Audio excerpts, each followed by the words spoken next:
ओम शांति। 27 सितंबर 2025। बाबा के महावाक्य। मीठे बच्चे, तुम अभी सच्ची सच्ची पाठशाला में बैठे हो। यह सत्संग भी है। यहाँ तुम्हें सत बाप का संग मिला है जो पार लगा देता है। प्रश्न। हिसाब किताब के खेल में मनुष्यों की समझ और तुम्हारी समझ में कौन सा अंतर है? उत्तर। मनुष्य समझते हैं यह जो दुख सुख का खेल चलता है, यह दुख सुख सब परमात्मा ही देते हैं। और तुम बच्चे समझते हो कि यह हरेक के कर्मों के हिसाब का खेल है। बाप किसी को भी दुख नहीं देते। वह तो आते ही हैं सुख का रास्ता बताने। बाबा कहते हैं, बच्चे, मैंने किसी को भी दुखी नहीं किया है। यह तो तुम्हारे ही कर्मों का फल है। गीत इस पाप की दुनिया से। ओम शांति। मीठे मीठे रूहानी बच्चों ने गीत सुना। किसको पुकारते हैं? बाप को। बाबा आकर इस पाप की कलयुगी दुनिया से सतयुगी पुण्य की दुनिया में ले चलो। अभी जीवात्माएं सब कलयुगी हैं। उन्हों की बुद्धि ऊपर जाती है। बाप कहते हैं, मैं जो हूँ जैसा हूँ ऐसा कोई नहीं जानते हैं। ऋषि मुनि आदि भी कहते हैं, हम रचयिता मालिक अर्थात बेहद के बाप और उनकी बेहद की रचना के आदि मध्य अंत को नहीं जानते हैं। आत्माएं जहाँ रहती है वह है ब्रह्म महातत्व, जहाँ सूर्य चांद नहीं होते हैं, न मूल वतन न सूक्ष्म वतन में। बाकी इस मांडवे में तो बिजलियां आदि सब चाहिए न, तो इस मांडवे को बिजली मिलती है। रात को चांद सितारे, दिन में सूर्य। यह है बत्तियां। इन बत्तियों के होते हुए भी अंधियारा कहाँ जाता है? रात को तो फिर भी बत्ती जलानी पड़ती है। सतयुग त्रेता को कहाँ जाता है? दिन। और भक्ति मार्ग को कहाँ जाता है? रात। यह भी समझ की बात है। नई दुनिया सो पुरानी जरूर बनेगी, फिर नई होगी तो पुरानी का जरूर विनाश होगा। यह है बेहद की दुनिया। मकान भी कोई बहुत बड़े बड़े होते हैं, राजाओं आदि के। यह है बेहद का घर। मांडवा अथवा स्टेज, इनको कर्म क्षेत्र भी कहा जाता है। कर्म तो जरूर करना होता है। सब मनुष्यों के लिए यह कर्म क्षेत्र है। सबको कर्म करना ही है। पाठ बजाना ही है। पाठ हर एक आत्मा को पहले से मिला हुआ है। तुम्हारे में भी कोई है जो इन बातों को अच्छी रीति से समझ सकते हैं। वास्तव में यह गीता पाठशाला है। पाठशाला में कभी बूढ़े आदि पढ़ते हैं क्या? यहाँ तो बूढ़े जवान आदि सब पढ़ते हैं। वेदों की पाठशाला नहीं कहेंगे। वहाँ कोई भी एम ऑब्जेक्ट होती नहीं है। हम इतने वेद शास्त्र आदि पढ़ते हैं, इनसे क्या बनेंगे वह जानते नहीं। कोई भी जो सत्संग है एम ऑब्जेक्ट कुछ नहीं है। अब तो उनको सत्संग कहने से लज्जा आती है। सत तो एक बाप ही है, जिसके लिए कहा जाता है संग तारे कुसंग बोरे। कुसंग कलयुगी मनुष्यों का, सत का संग तो एक ही है। अभी तुमको वंडर लगता है। सारे सृष्टि के आदि मध्य अंत का ज्ञान कैसे बाप देते हैं। तुमको तो खुशी होनी चाहिए। तुम सच्ची सच्ची पाठशाला में बैठे हो। बाकी सब हैं झूठी पाठशालाएं।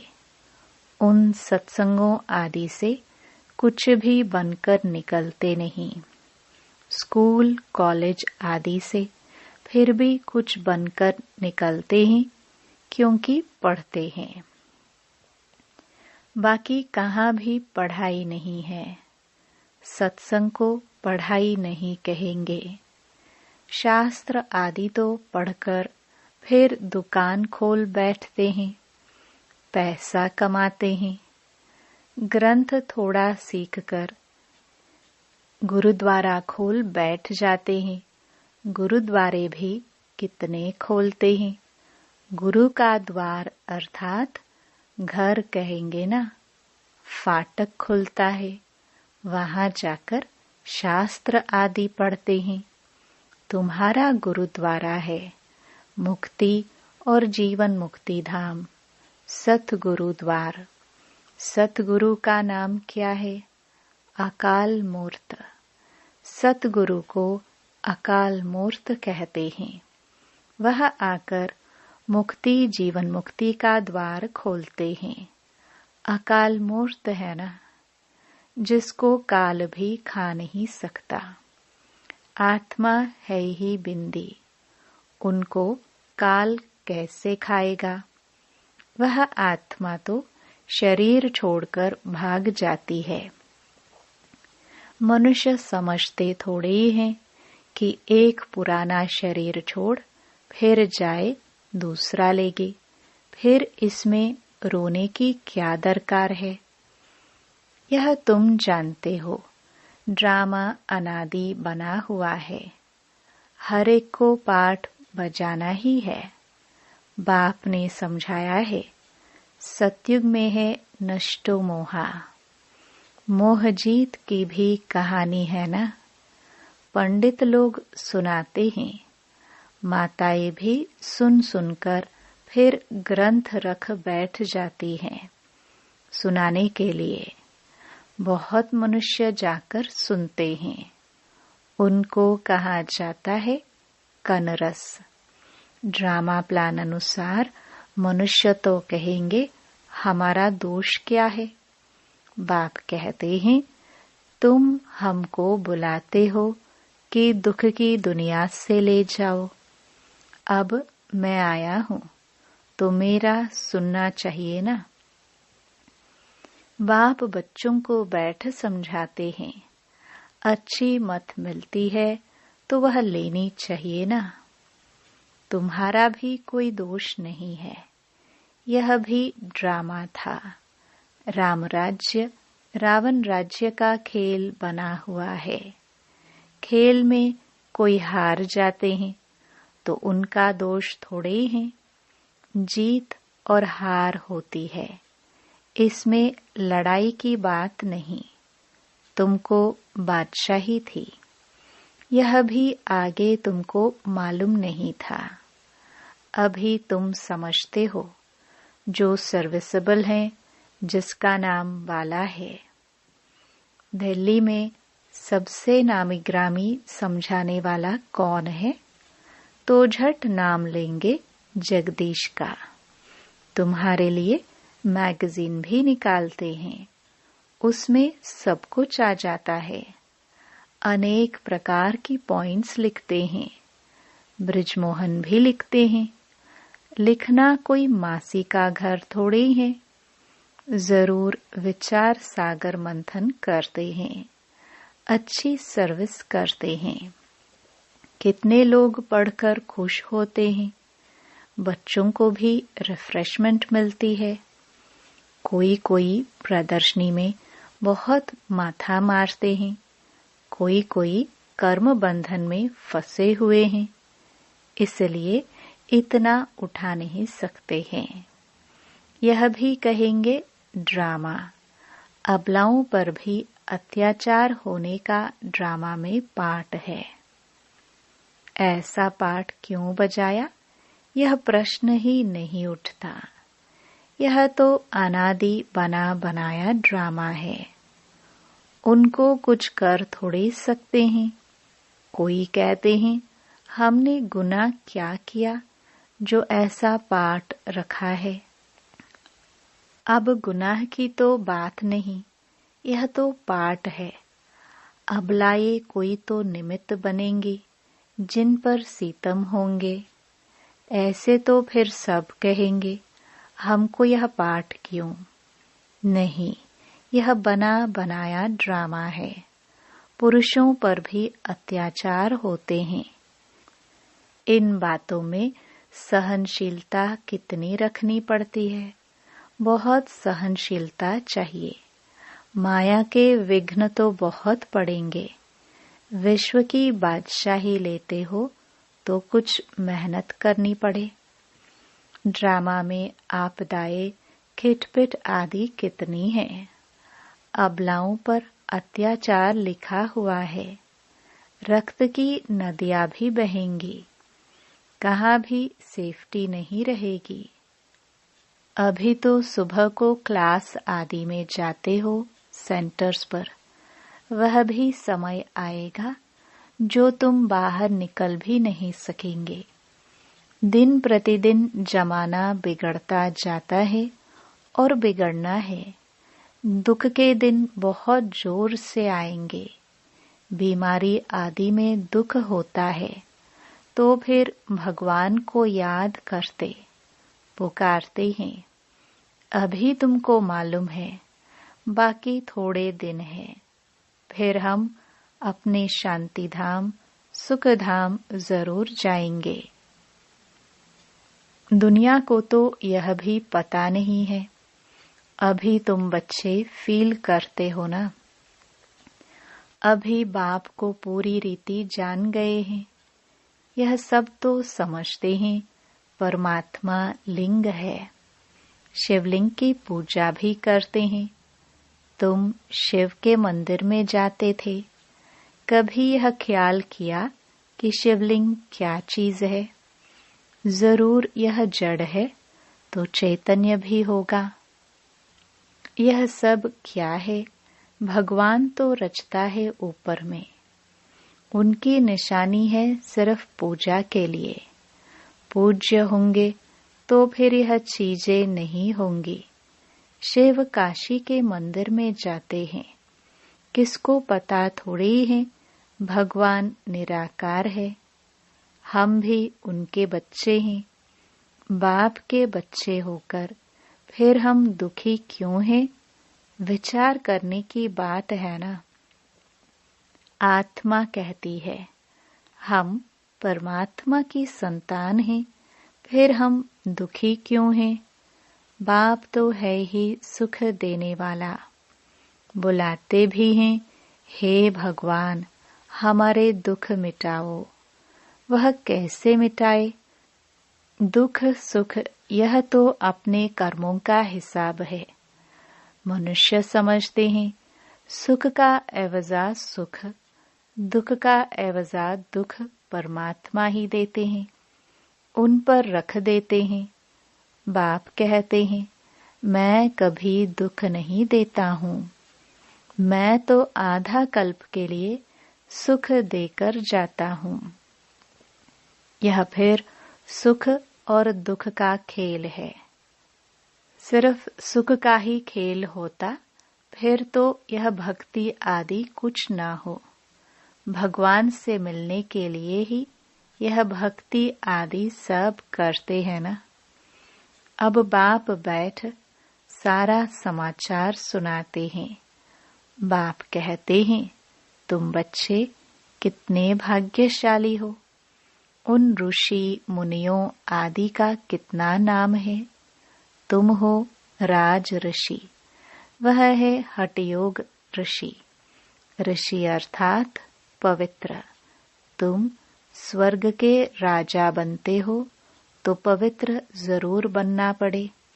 सतयुग त्रेता में जिनका राज्य था उनका ही फिर होगा, बाकी सब पीछे आएंगे। तुम अभी कहते हो हम श्रीमत पर अपना राज्य स्थापन कर रहे हैं। पुरानी दुनिया का विनाश होने में भी समय तो लगेगा ना।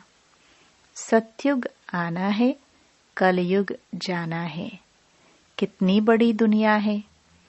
एक एक शहर मनुष्यों से कितना भरा हुआ है।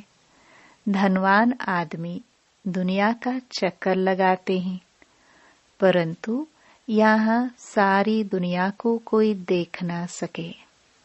हाँ, सतयुग में देख सकते हैं, क्योंकि सतयुग में है ही एक राज्य।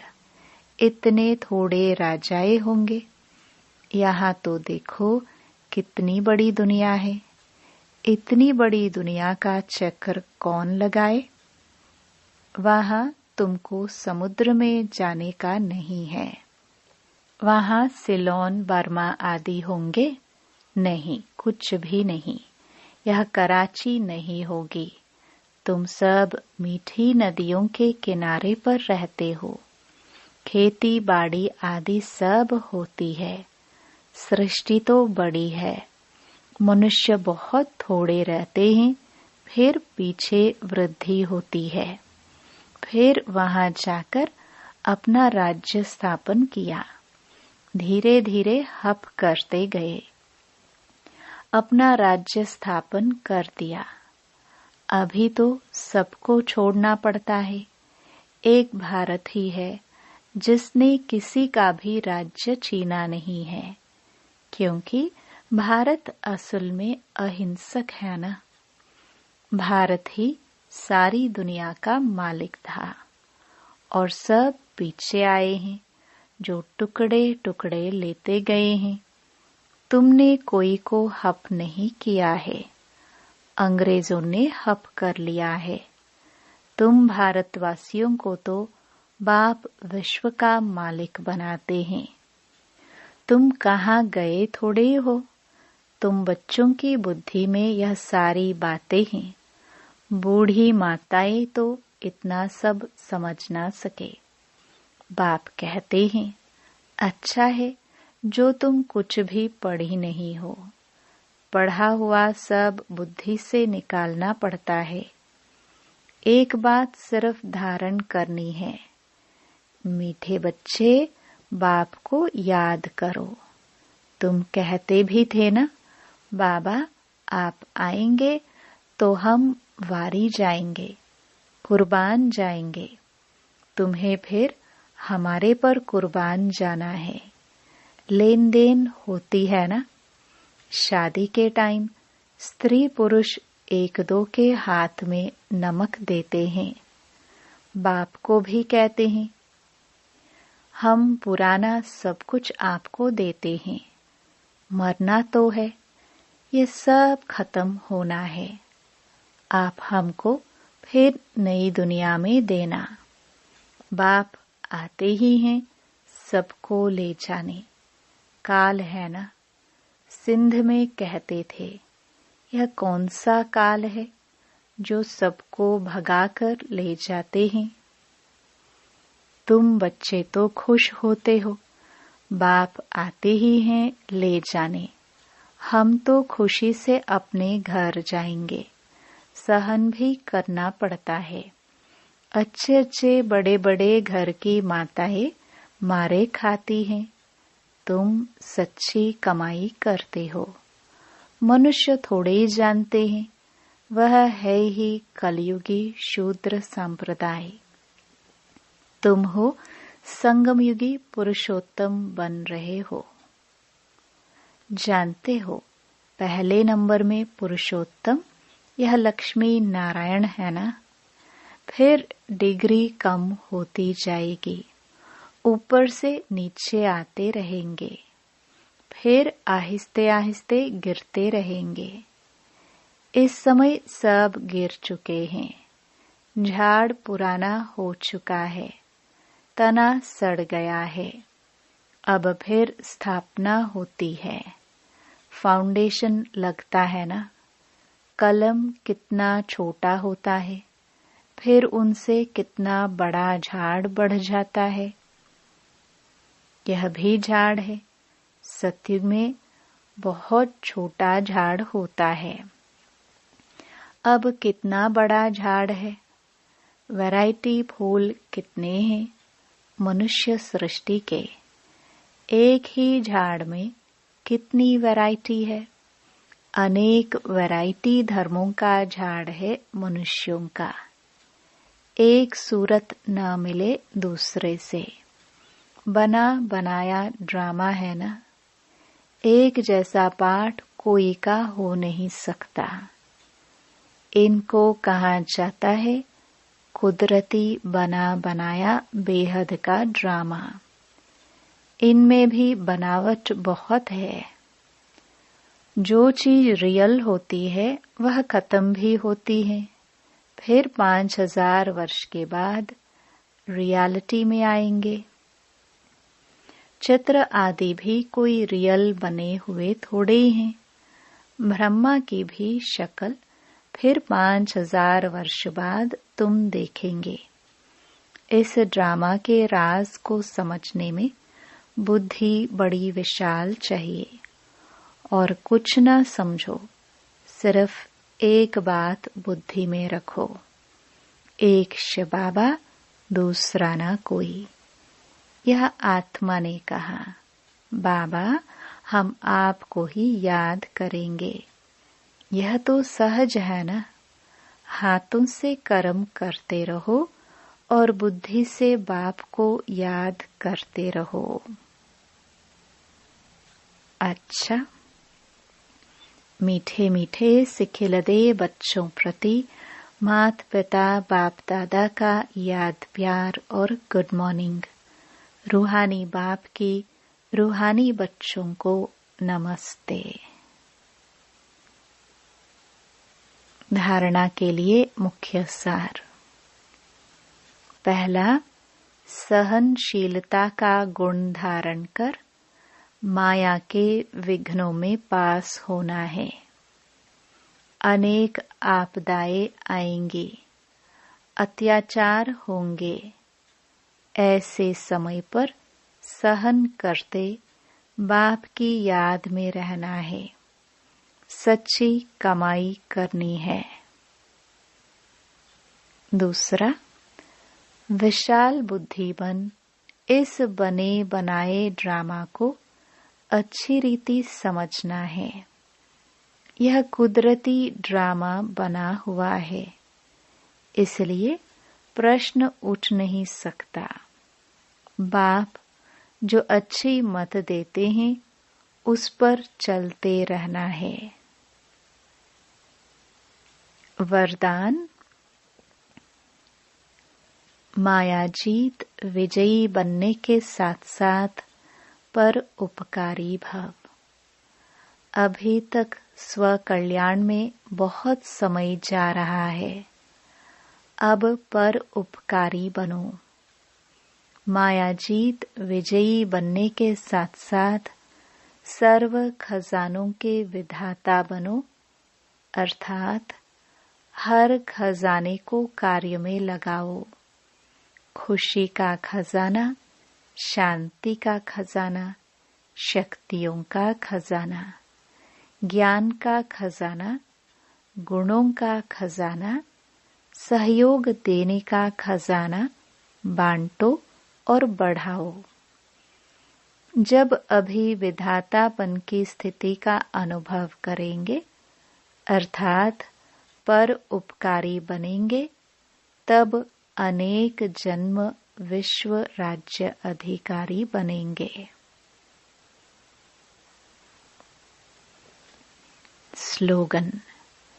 विश्व कल्याणकारी बनना है तो अपने सर्व कमजोरियों को सदा काल के लिए विदाई दो। अव्यक्त इशारे।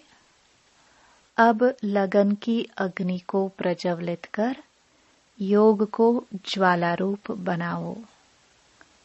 जैसे किला बांधा जाता है जिससे प्रजा किले के अंदर सेफ रहे।